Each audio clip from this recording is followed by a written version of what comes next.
ദീപക് മോഹൻ തുടരുന്നുണ്ട്. ദീപക് മോഹൻ, ഇനി അങ്ങോട്ട് തിരിച്ചുള്ള ആരോപണങ്ങളുടെ സമയമായിരിക്കും. പ്രത്യേകിച്ചും ആ കത്തിനെ അധികരിച്ചുകൊണ്ട് ഇടതുപക്ഷം വലിയ രീതിയിൽ പ്രതിഷേധം നടത്തിയത് കൊണ്ട് തന്നെ മുൻകൂർ ജാമ്യം ലഭിച്ചത് ചൂണ്ടിക്കാട്ടിക്കൊണ്ടുള്ള പ്രത്യാക്രമണത്തിന് തയ്യാറെടുക്കുകയാണോ കോൺഗ്രസ്?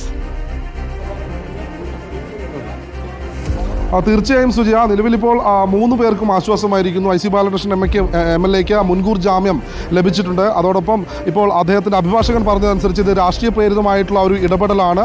മാത്രമല്ല ഈ വലിയ സമരങ്ങൾക്കും പ്രതിഷേധങ്ങൾക്കൊക്കെ കഴിഞ്ഞ ദിവസം സുൽത്താൻ ബത്തേരി മാത്രമല്ല വയനാട്ടിലെ പല നഗരങ്ങളും സാക്ഷിയായിരുന്നു. ഈ വിഷയവുമായി ബന്ധപ്പെട്ട മരണത്തിൽ ദുരൂഹത നിലനിൽക്കുന്നുവെന്ന് CPM തുടക്കം മുതൽ തന്നെ ആരോപിച്ചതാണ്. അതുമായി ബന്ധപ്പെട്ട നിരവധി പ്രതിഷേധങ്ങളുണ്ടായിരുന്നു. അതിനിടയിലാണ് ഈ മുൻകൂർ ജാമ്യാപേക്ഷ പരിഗണിക്കുന്നതും ഇപ്പോൾ മുൻകൂർ ജാമ്യം ലഭിച്ചുകൊണ്ട് ഇപ്പോൾ കോടതി വിധി ഉത്തരവായിട്ടുള്ളതും.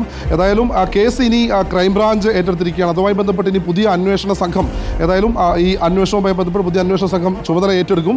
ബാക്കി കൂടുതൽ കാര്യങ്ങൾ അതിനനുസരിച്ച് അവരുടെ ഈ കേസിൻ്റെ അന്വേഷണത്തിലൂടെ കൂടുതൽ സഹകരിച്ചുകൊണ്ട് തന്നെ മുന്നോട്ട് പോകുമെന്നാണ് I C Balakrishnan M L എയുടെ അഭിഭാഷകൻ TP റഷീദ് അല്പം മുൻപ് നമ്മളോട് പ്രതികരിച്ചത്. ഇതുമായി ബന്ധപ്പെട്ട് കൂടുതൽ അന്വേഷണങ്ങൾ ഉണ്ടാകും. കാരണം 1000 പേജുള്ള കേസ് ഡയറിയാണ് നേരത്തെ പോലീസ് പരിശോധിച്ചത്. ആ കേസ് ഡയറി കോടതിയുടെ വാദം നടക്കുന്ന സമയത്തും കോടതിയുടെ മുൻഭാഗം എത്തിയിരുന്നു.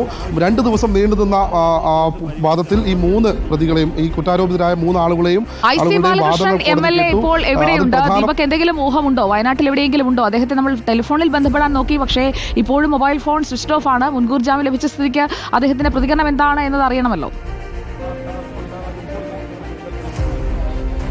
സുജയ, ഇന്നലെ നിയമസഭയിൽ അദ്ദേഹം പങ്കെടുത്തിരുന്നു. ഇന്നലെ വൈകിട്ടോടുകൂടി തിരുവനന്തപുരത്ത് നിന്ന് വയനാട്ടിലേക്ക് തിരിച്ചു എന്നാണ് നമുക്ക് മനസ്സിലായത്. ഇന്ന് രാവിലെ മുതൽ നമ്മൾ അദ്ദേഹത്തെ ഫോണിൽ ബന്ധപ്പെടാൻ ശ്രമിച്ചിരുന്നു, പക്ഷേ ലഭിച്ചിട്ടില്ല. നിലവിൽ അദ്ദേഹം